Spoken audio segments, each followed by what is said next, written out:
Hey everyone, I'm Whisper Sky. Welcome to the channel. I've been playing Palia since early May when I had surgery. I've spent over 100 hours exploring the game. I've picked up a bunch of tips, some tricks, some things where I couldn't figure it out, and I figured I'd make a video just kind of explaining a little bit for others that are also joining the game for the first time. It's been out already, I think, for over a year, but now it's cross-play and it cross-saves. So you'll see in the beginning of this how I was using my PC because I wanted to test it out, and as you can see, like, everything has immediately popped back up. It went ahead and synced it, gave me all my achievements on Steam. Very fluid. I can see my house. Everything looks fantastic. So a lot of these clips will be back and forth showing you PC and PS5. You can kind of tell the difference just slightly just in the graphics. If you're ready to hear me stumble and scramble over this video and just learn a little bit more about the game, then just keep on watching.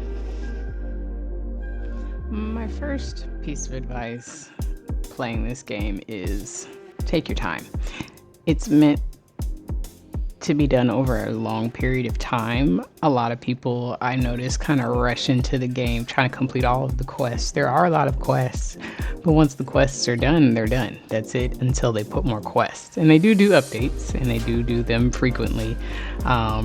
They just had a major update in April, a patch update, I believe, and then they added the Elderwood expansion early May. That's kind of what sucked me in.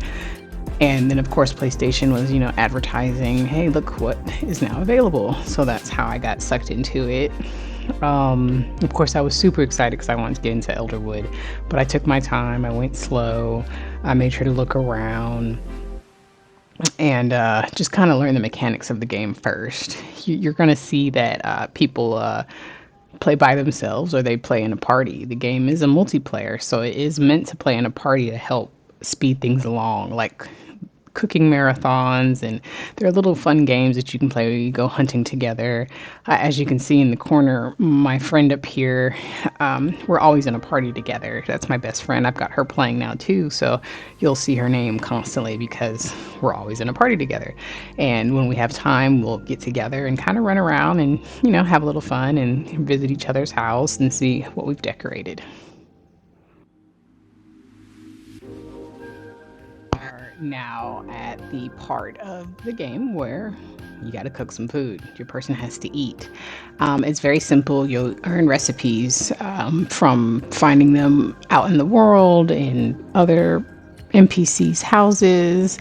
You'll earn them from rewards. But one thing that really got me in the beginning was sometimes, like, the additional station area would say that it was red and I couldn't make it. And I'm like, wait, but I have the stove, so why can't I make this dish?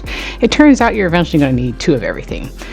Two stoves, two prepping stations, two ovens. So I just figured that little advice would help.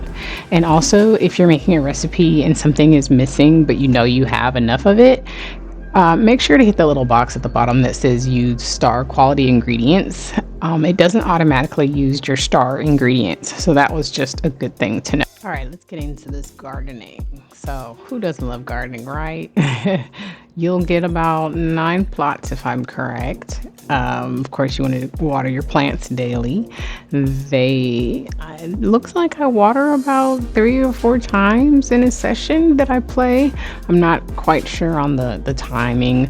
Eventually, you'll get better plants like apples. And then, as you can see here, you'll get a seed maker at some point. A lot of people make their money right here by putting in their produce and making bags and bags of seeds and then selling it.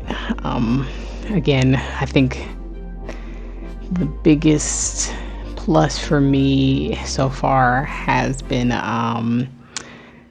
the apples, and I haven't quite started making the jams yet, but that's my next thing to try.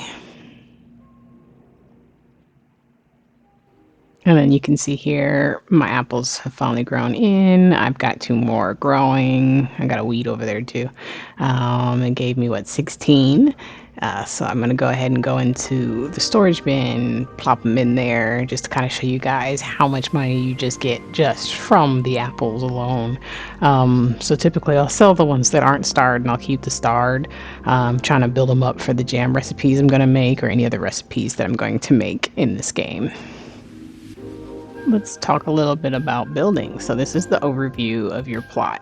You'll be able to unlock, of course, those little boxes so that you can spread out. You start with one main building.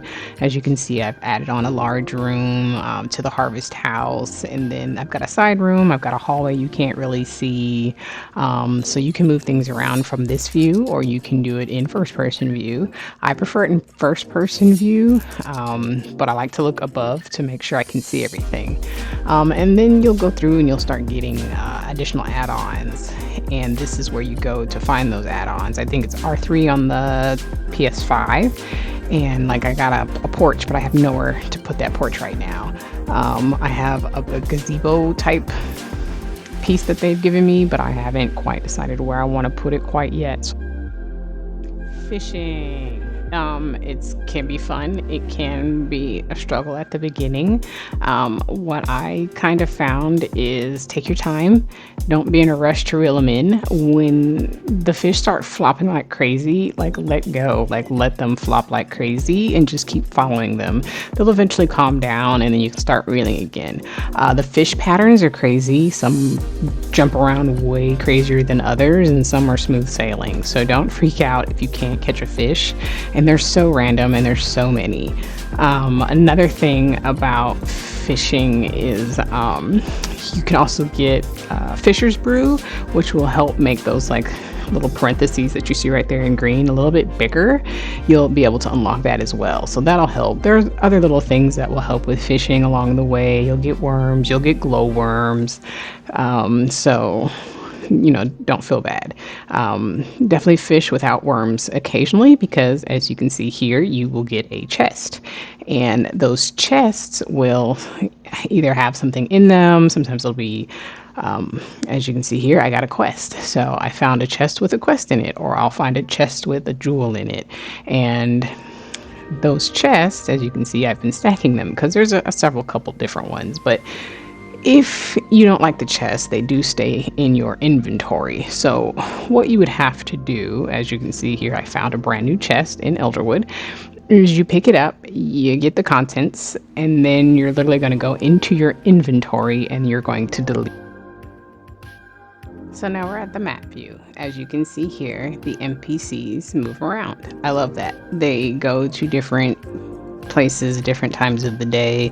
If they're missing on this map, they may be on another map. So make sure you look around.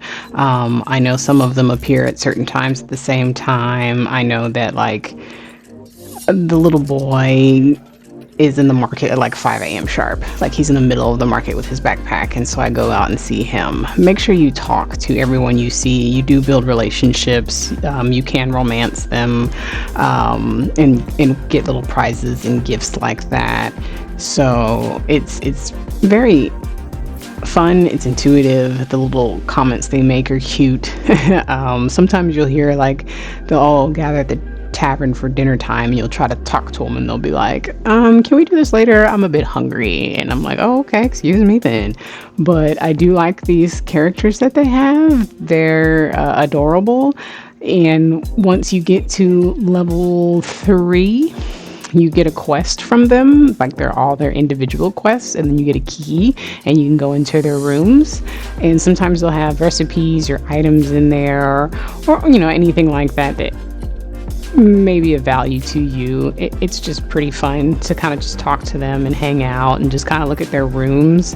I think there's a couple of rooms where I'm like, man, I wish those items were real. We could have those items, because I don't think I've seen that in the game, but most of the items in here are in the game.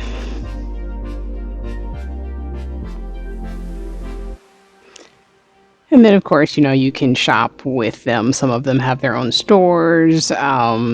And when you start leveling up your skills, they'll start unlocking things and sending you letters that you can come out and buy things from them, upgrade your equipment, etc. Also, don't forget there are shrines. I know there's a Phoenix shrine and there's another shrine. I can't think of the name right now, but it increases your focus and your XP. A lot of people forget about these shrines after the game because there's really no reason to go back to these shrines. So make sure you check these out. As you can see, I'm upgrading my focus right now, which just, I kind of see the focus as like a health bar.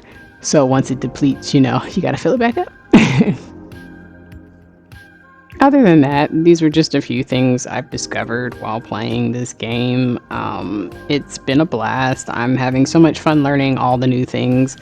There's so much more I can go into depth about, but I was just trying to keep this kind of brief and just kind of pinpoint the things that really stuck out after playing for so long. And like I said, I play with my friends, so I know she'll ask me some questions and I'll be like, you know what, that's a good question. Or I'll be like, you know what, this is what I had to do and it took me forever to figure out. So I hope you guys try out the game. It is a cute and cozy and fun game. Take your time, enjoy. You don't have to play with other people. It's recommended to play with other people. I play by myself most of the day because of life and work. And then, like I said, when my friend hops on, we jump on together for a little bit and, you know, live your fantasy life. Yeah. Thank you guys for watching.